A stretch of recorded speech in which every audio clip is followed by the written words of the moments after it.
I had a funny thing happen to me last night with the boys. My oldest, my 9-year-old, he's starting to kind of really understand and cotton on to things. And so we were at Cub Scouts last night, and everybody was acting. All the kids were kind of acting up, and he started acting up along with us. So afterwards, I said, Clark, why are you acting that way? And he said, well, I was just doing what mommy told me to do. And I said, what are you talking about? And he said, well, mommy said that I should always read the room. If all the other kids are being good, then I should be good too. And that means that if all the other kids are acting out, then I should act out too. I thought, sometimes you really have to be careful what kind of lessons you teach your kids. They do pay attention. They don't always take your advice the way that you wish they would.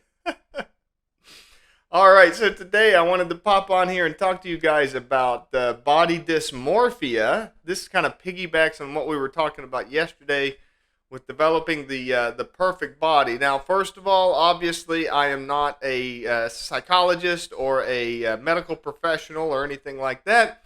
I am only discussing this as a topic of what I understand based on things that I've read and understood and learned about myself.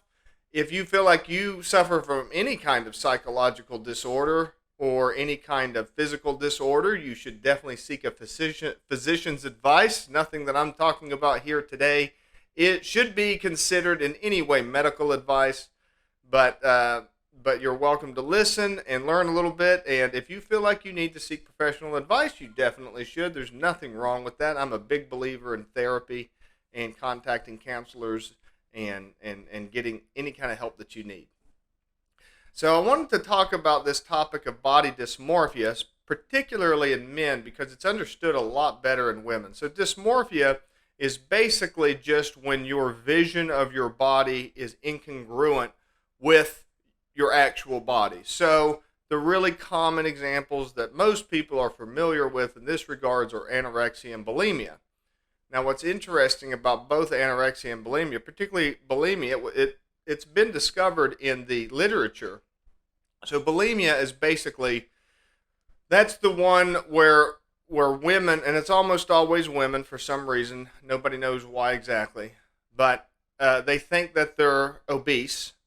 So, and they could literally weigh 90 pounds and think that they're obese. So then what they will do is that's the bulimia is the one where they do purging. Well, they'll eat and then throw it all up, and then eat and then throw it all up because they believe that they're fat, even though they can be, 90 pounds.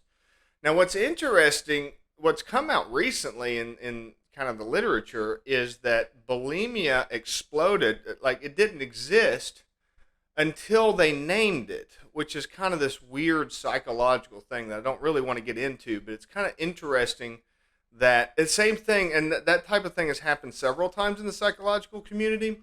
The whole idea of multiple personality disorder didn't exist until the Sybil, basically, when a psychologist identified somebody with the disorder, named the disorder, and then there was an explosion in this disorder.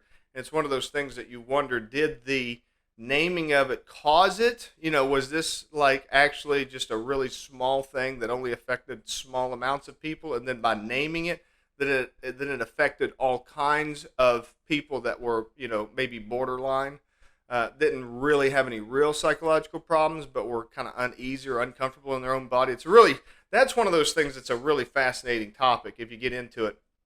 The whole idea of like, just naming something gives it this strange power to manifest itself in the world, which is like a really weird, dive down that rabbit hole sometime. It's a really strange thing that seems to be true. But now, men do not appear to be affected in the same way. Men are not obsessed with being skinny. Instead, the way that body dysmorphia shows up in men is through excessive, wanting to be muscular, wanting to be fit, wanting to be healthy. There is a fitness version of body dysmorphia that affects men and women, where they obsess on, constantly wanting to exercise, constantly wanting to be doing some kind of activity like running or in the gym or something, they'll destroy their joints and all kinds of things. Now, when did all this stuff start? Probably in the era of the classic bodybuilders, and the kind of the classic bodybuilders I think of as kind of the late '70s era. Bodybuilding existed before that, but it was honestly more of like a freak show type thing. Like, there were like strongmen in the circus, but the strongmen in the circus were literally part of the same team as the freak show. So the strongman wasn't considered necessarily a something that you wanted to be. So then later on, when classic bodybuilding hit, when you had people like Arnold Schwarzenegger, Lou Ferrigno, Franco Columbu, and all those folks, and then that exploded into the 80s.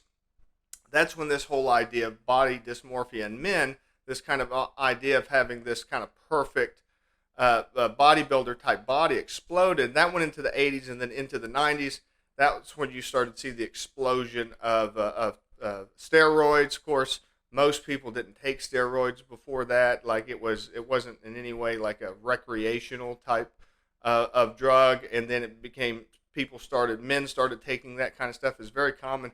But the thing that most people skip over when it comes to that stuff is that also exploded in toys and games and things like that. The kind of entertainment that young boys are interested in. Things like, again, I grew up in this era, so I know it really well. Comic books, wrestling, toys, things like that. They went from, like, you take a look at G.I. Joe.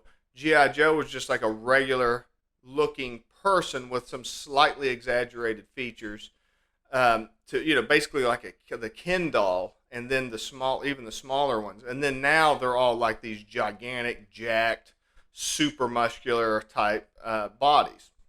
And you see the same thing kind of happened in movies and stuff, where you went like, if you look back at like really muscular guys, like even the early bodybuilding era of the old Hercules movies from the 60s and stuff, those guys had relatively realistic bodies. I mean, and these were like the peak bodybuilders like Steve Reeves and people like that. They weren't like ridiculous, over the top, the kind of, it wasn't like 250 pounds of muscle. Those guys were like, 190, 200 pounds. They were realistic body figures. They were just really ripped and muscular. And even going back further than that, of course, you get like the Tarzan actors and stuff. But so what you got into the 80s was what's called a positive feedback loop, that's where this kind of stuff really kind of starts to get dangerous. A positive feedback loop is the same thing that you get when like somebody becomes agoraphobic. So that's when they're afraid of going outside. They go outside, something bad happens to them, which causes them to be afraid of going outside. And then they go outside, and it could be a small thing, like maybe they just stubbed their toe or something, but that just reinforces that original behavior until eventually they won't go outside at all. So you get that's what you had in the 80s, in the 90s, and that's gone on into the 2000s and on. And social media really started to drive that, because people started seeing more of this freak show type element of stuff, and you ended up with like social media profiles and stuff. It used to just be, so you had your bodybuilders, you had your actors, okay, they were all still relatively realistic, but then you started getting into this extreme crazy stuff that you see today, which is like the injections where they literally like inject silicone into their muscles to make them bigger. They literally they do silicone implants to make their muscles bigger. They do this just crazy stuff, and you see it even beyond the men's stuff. You also see it in just like general like surgery. People that appear to have some kind of addictions to surgeries and stuff, that they're constantly getting this stuff, and people are following them and liking them and wanting to be part of this. Part of their lives, which would have just been impossible before social media, and then those become in positive feedback loops. People see those types of things. They want to achieve those things themselves. There's no way to achieve it without going to these extreme catastrophic levels with it. So it's really dangerous and really awful. So You don't need any of that kind of stuff. None of that stuff is real, and none of it's realistic in any way. Your focus should be on health and wellness, and there's absolutely nothing wrong with that. You should have a healthy self-esteem about your body, but I'm also a big believer that you should be, if you're eager to improve yourself, if you're eager to get better, be a better version of yourself, I also think that that's great. I'm not one of these people that believes, you're perfect just the way you are. I do believe that you can go after goals that are unrealistic, and that's unhealthy.